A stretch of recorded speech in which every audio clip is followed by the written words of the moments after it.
And welcome to Civil Discourse. I'm Jayme Wojciechowski. And I'm Marilyn Brown. And today, well, we're both in Los Angeles and it's raining, which is kind of exciting. Like the topic of the day, when it rains here, we all get so excited. Or scared. People get like petrified to drive. And Both. It's a little bit of both for sure. It's like, yeah. But it's like actually downpouring, which is very rare. It was drizzling last night and everyone was super excited. And then I don't hear it anymore. When we were setting up, it sounded like you were in some kind of like wind tunnel. Like a monsoon. Yeah, it was pretty intense. And that was the thing. It was today, driving to work. I was like, oh, this is like real rain. Like this isn't like Cali, like LA. Oh, it sprinkles. It's like rainy, but you don't really actually get that wet. Like it's been like downpouring off and on all day, which is interesting. So we'll see how long it lasts. Because I know a couple years ago it rained for like 2 months. Yeah. Yeah, so and we needed it desperately. We did. Yeah, and I coming from the Midwest, like that's one of the things I miss is the rain. So I was very happy to like have an excuse to wear my rain boots today. Right. So today we are discussing a viral video that Channel 4, I'm pretty sure they created it. It has 4.6 million views currently. And it's about this couple who held a divorce ceremony for themselves. And it's interesting because when someone else had shared it, and that's how I saw it, and my initial reaction as I started watching it was very unmindful. And it just seemed very silly to me. But then as I was watching it, I said the mindfulness kind of started to seep in, and it became just very beautiful. Pretty much I can give kind of a breakdown for anyone who hasn't watched it. Yeah. Pretty much it was like an outdoor ceremony, and some of the things they did, they had like a processional, and behind the couple were all their friends in the order that those friends came into the couple's life. And then they gave speeches, kind of vows, if you will, of thankfulness for the time they had spent together. And then they ended it with, there was on a big piece of fabric was a painting of two people, I think holding hands, and they each of the couple cut half of it in half, and then they had, to their surprise, the minister who was ever in charge of whatever, yeah, right, the officiant, had all their friends take pins and pin it back together. So it was just very interesting because it's divorce is kind of a thing that I think most people would think of as it's a result of unmindfulness, and to see it in such a mindful light was just very interesting to me. Yeah. Oh, there goes the rain. I hope it's not so loud that you guys can't hear me. But yeah, no, I think that like it was taking something that like I think divorce, not necessarily unmindful, because I think you can be mindful about the process of divorce, right. But I think like just the concept or the idea of divorce is seen as a failure, as like rather than kind of expressing and being able to pay attention to what actually happened through that relationship. Like I loved when they talked about their children and how they honored their children and how they talked about all of that. I think a lot of times when people are divorcing, it's so much seen as a loss that people aren't really people are unable to really experience gratitude for the time that they had together. And I think about that a lot of times. For me, I think about marriage a lot, and I'm not married, and it's something that just I just kind of think about like how mindful is the way we look at marriage in general, and like the goals that we set around marriage, because I think that like for any other relationship, we're able to accept the ebbs and flows of it, or accept that like maybe it's for a time, or there's a season for that relationship. But I feel like with marriage, a lot of times, because we have this goal of staying together forever, that everything else is seen as a failure if that goal isn't met.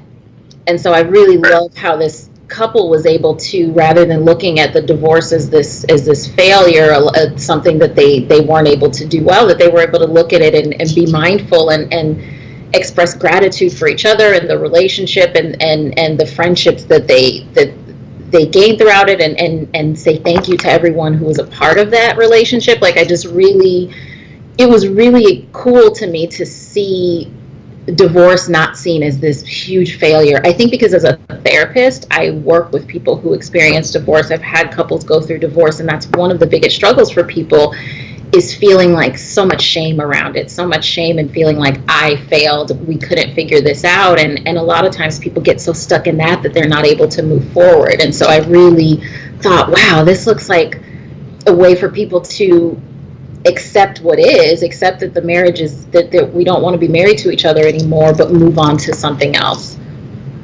Yeah. I think too, because divorce is often seen as a failure more than not, what happens is people stay in the relationships to the point where they're so unmindful and so toxic that hate starts to develop, right?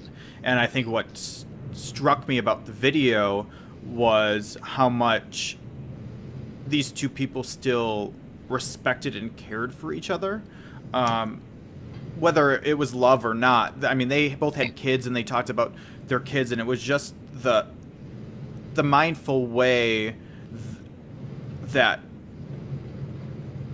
the mindfulness that had to be in the relationship before this point to stop and say, we don't want this to get worse. We don't want to end up hating each other. We don't want to be in one of these relationships where we can't even be around each other with our kids and all that stuff.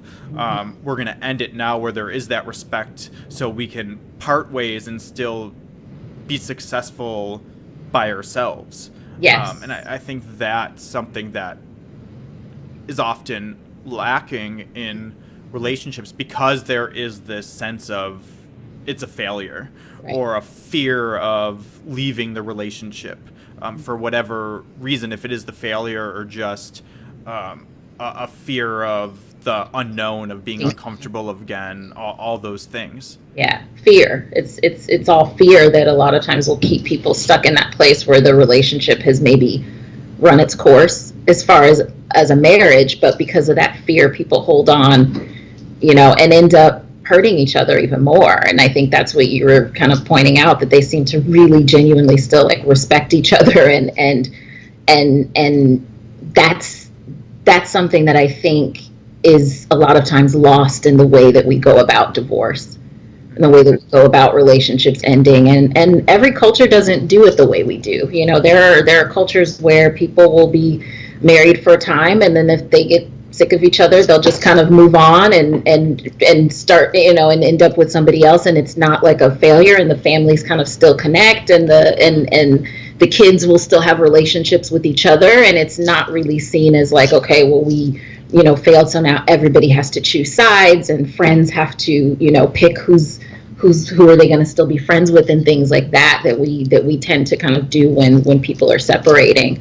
And one thing that was funny to me about it, which I think kind of struck me when I was first watching it, it seemed a little silly to me, just how like it was a full-on ceremony, and they were dressed up, and I mean, she had on like a sparkly gold gown. It was a gorgeous gown, and like, it was a real ceremony. You could tell they had spent some money and done all of that. And I think for me, that was kind of my initial like, what is this? Because I was like, it seemed like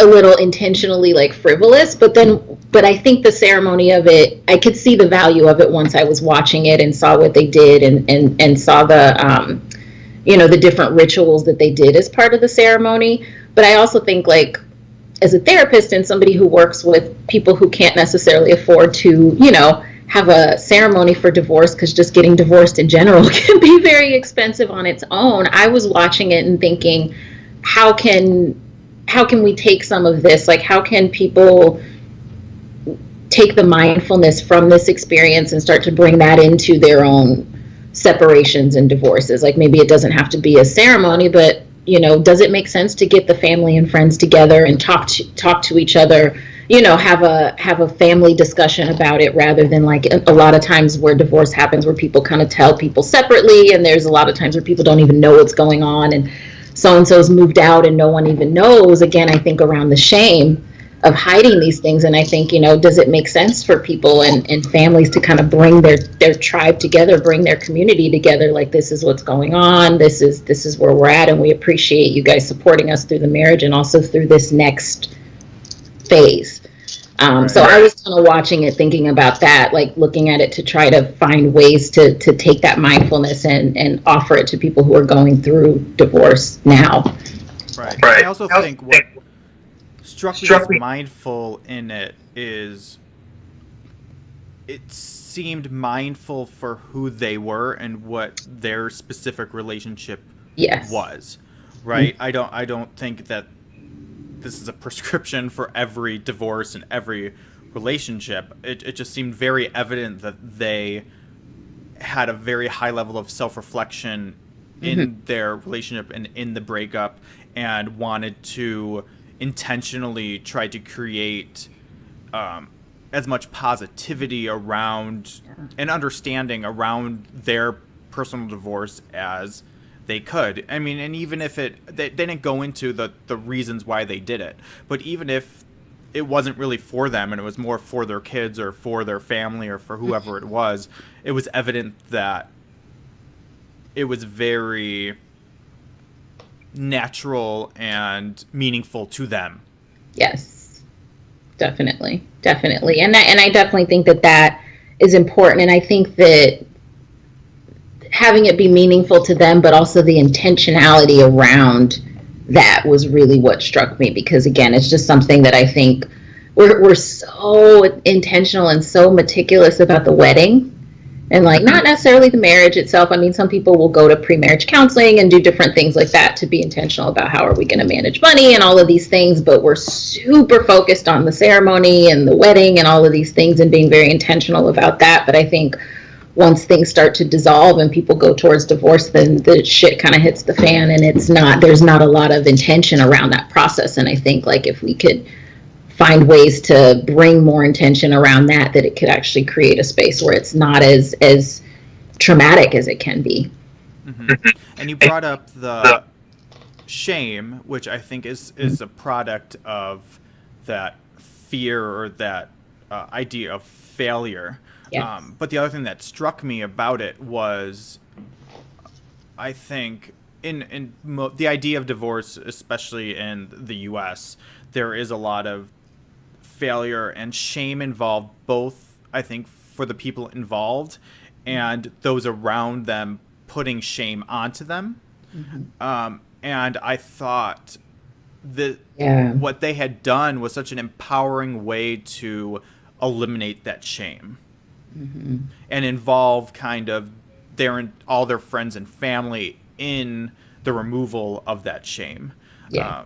Because it didn't just seem like they were empowered from the video. It seemed like everyone who was there was left more mindful than they arrived. Mm-hmm. Yeah. It was, I totally agree with that. I think it was a really meaningful experience for everybody that was there. And I think it also speaks to that when couples separate, it does affect the other people in the relationship. And I think, of course, we're focused on the couple and the immediate family and the kids, but I think a lot of times the other support people, the friends, don't really get a space to kind of process how they feel about it. So I love that that they were validated, that they were connected and a part of it too. And it seemed like it was a healing experience for everybody. Mm-hmm. Yeah, I wonder too, what role mindfulness has played since the beginning of the relationship. Right. Because it seemed like they were that it had always been a part of their relationship to the point. They talked about definitely in their vows struggles and normal things. And we all know, we talk about it all the time, that just practicing mindfulness in no way means that you are mindful at all times. But I do think it's a lot easier in relationships if the relationship at the beginning is grounded in in mindful dialogue and mindful Yes. action than if it's not, to find it later. I mean, it's always possible to find it. It's just more of a challenge. Right. Right. And both parties have to be interested in participating in that. And so I think that's why it really helps when they're both on board and both kind of open to that journey from the beginning. Right. Yeah, it reminds me of the love languages. Yeah. And I always thought that was just it was a very interesting eye opener, in that we often try to love people the way we want to be loved, as opposed to the curiosity of finding out how they want to be loved. Right. And I kind of discovered that kind of concept after my before my before my current relationship, right after my last relationship, and just kind of knowing that and having that in the back of my mind has really created a very different dynamic in my current relationship. Mm-hmm. So I recommend to anyone who doesn't know what we're talking about to look up the love languages. Do you know what they Yes, all it's are? 5 love languages. I think I do. So there are 5 love languages, and these are the ways that we like to give and receive love. And so there's acts of service. And so this is people that like to do things, just that person that's just going to do stuff for the people that they love. There's words of validation. So this is saying I love you. There's time spent. There's, gosh, there's 2 more that I'm not thinking of. Acts of service, Gifts? gifts, yes, gifts. And then there's one more. I've gone over these so many times and I can't believe I'm blanking. But either way, there are 5 of them. And it's one of those things that like you don't I think because we're just all we're so in our own little bubble that we don't, unless we know to look outside and see what else is going on with other people, we just think, well, yeah, this is what I like, so I like to be told I love you, so I assume other people want to be told that they're loved, you know what I mean? So we just don't even think to ask. And I think that's where that mindfulness piece comes in, and the love languages can be so helpful because you just don't even realize that they even necessarily exist until you, and then you're like, oh, right, okay, so is this why we're missing each other, and is this why I'm wanting this person to tell me, and meanwhile they're like, well, I'm here every day, so clearly, I love you. Right. It's one of those cool things, because when I work with my clients and I tell them about it, it's one of those kind of aha moments of like awareness. Oh, I didn't even realize that was a thing. And then once you're aware of it, I can see how it impacts how you move forward in your relationships. Because a lot of things that we feel a lot of times, like there's hurt feelings when we're expressing love in a way and wanting it in a way that we haven't been able to actually say or talk to that person about. And so it's like these opportunities of just like hurt feelings, and yeah.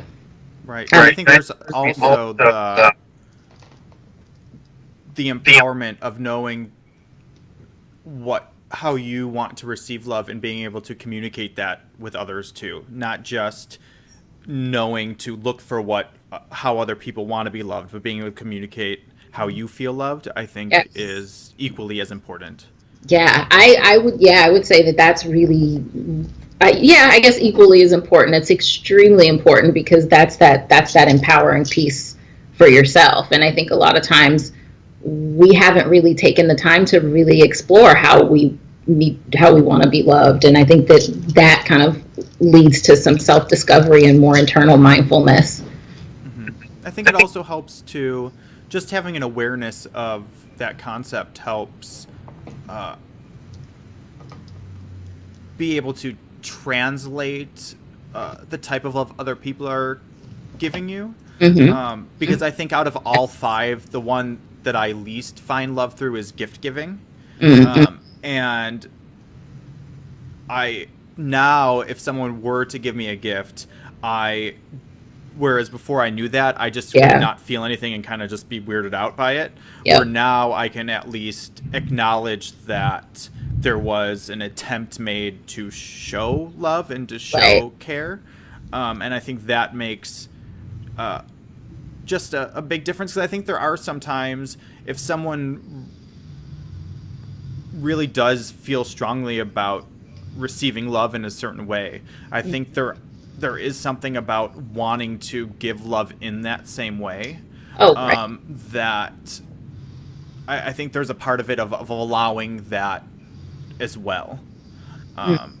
When you say allowing that, like allowing that person to, like, I don't know what you mean by allowing that. Right. So if someone is like a wants to receive gifts as their love, so they try to So give the gift gifts. gifts, yeah. Right. That's the way they're expressing love. So I think part of it is, I don't want to say always accepting, but there are times where I'll accept gifts because I know it makes them feel like they're sharing love. Yes. Right. And Yes, it's more definitely. it's not about me getting the gift, because I personally don't really care about the gift. It's me knowing that there is love behind it and receiving the love, as opposed to separating the two. Exactly. Yes. And allowing them to give you that love, which is how you kind of show love, by receiving how that other person chooses to give love to you. So it's like that kind of two-way street, where it's important for us to know the love language and be able to tell others what we need, but then also to accept their love language, and, like you said, accept the gift, because this is how that person shows love. And maybe not all the time, but that's how you kind of love that person as well. And it's like that relationship that you're in. But I think if we don't know that other people are showing love in these different ways, then we're just feeling unloved and confused and like, what's going on? I'm doing all this, you know. Yeah.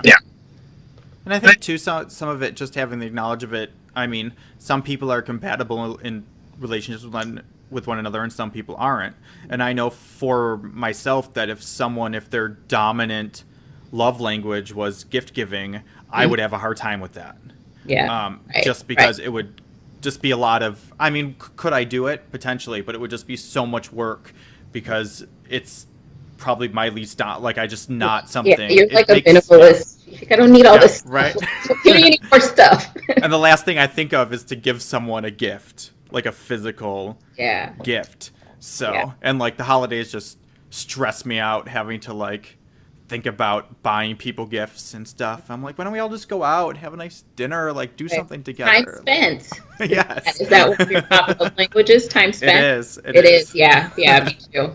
Me too. It's like, if I'm around you a lot, like, you know, I love you, because time is precious. Okay. Was there anything else I wanted to talk about? I mean, just going back to the video, the only thing, and we kind of already talked about it, but I think the moment that really got me was the cutting of the painting. Mm-hmm. And it's interesting, because even the metaphor of it, I guess intellectually I'm a little confused about, because they're separating, their friends are bringing them together, but just there was a moment where you kind of really saw what their relationship was, because they were asked to cut it, and the woman didn't want to, and told the husband to do it, and then he had to say, well, I'll do the first half and then you do the second half. And there was just a little banter there, and it wasn't aggressive, there was nothing behind it. Right. It was just this nice little like human moment. Mm-hmm. That kind of shine through in it all, in this kind of, because they put on, as you were saying before, it was very ceremonial, it was a display, which worked for them, but it was kind of the one moment in that whole thing where I felt like all that kind of faded away. And it just became like a moment for them. Yeah. That whole part was pretty striking for me, and when they put it back together, I mean, I think like the way I was kind of looking at the metaphor with their friends putting it back together was that like they're not actually separating. Like they're not going to be married anymore. They're not divorced, but they're still connected. There's all of these connections that they still have, and all of these things that still bind them together. And so it's like it's different, but it's still there. But I think that, like, I don't know. It was really just interesting to watch that moment where it did kind of seem like it all faded away, and they were just kind of there, recognizing like the gravity of what was going on for that moment when they were doing the cutting. It was really, I don't know, it was really beautiful to me. Mm-hmm. Yeah, I just think the whole. I think what I loved about it most was it was kind of fighting this idea that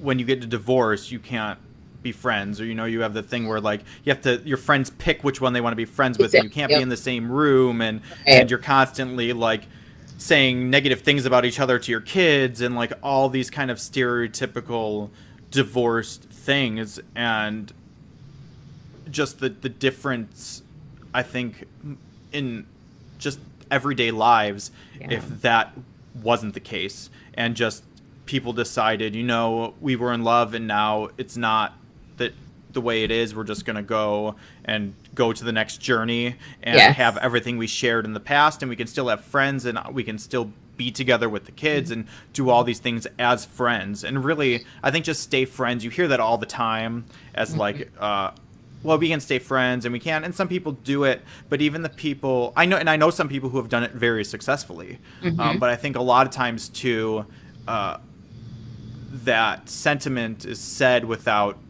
really contemplating what it means. And without a real intention to make it happen. Because of course it's going to be work and require a whole new level of mindfulness to do. But I mean, it's like any other relationship. Like the beginning of any relationship, friendship, romantic relationship, is work. I mean, you have to establish what the relationship is, and then once you're in kind of the rhythm and it's established, it's much easier to kind of just maintain, because you know what to expect until things happen and then it changes. So I think a lot of people expect the friendship element to just be a natural progression, and it's really going to take as much work as any other relationship, and probably more, because you have all the baggage and now are trying to intentionally change the relationship into something else. Right. You're intentionally redefining a relationship that had a lot of set rules and boundaries and things, and so it takes effort. But I think, like you said, a lot of people, it sounds good to say, oh yeah, we're still friends, but to actually do the work to make that happen and to make the effort, I think that's a very, very different thing. But I think that in the long run, it creates a place where people are able to, I won't say like not necessarily get over it, but like heal from and move through the trauma of divorce and get back to like a healthy place in their lives quicker, because there's not this contentiousness, there's not this battle, there's genuine, there's a genuine relationship with somebody who, you still care about. Yeah, and I think there's a lot of external, and we've talked about this earlier in the podcast too, is the external factors and the shame that comes on it. Because I even know, I mean, if you say, oh, I'm friends with an ex, the reactions you'll get from friends, family, from just people around you, are often very negative or just very curious. There's a lot of shock with it.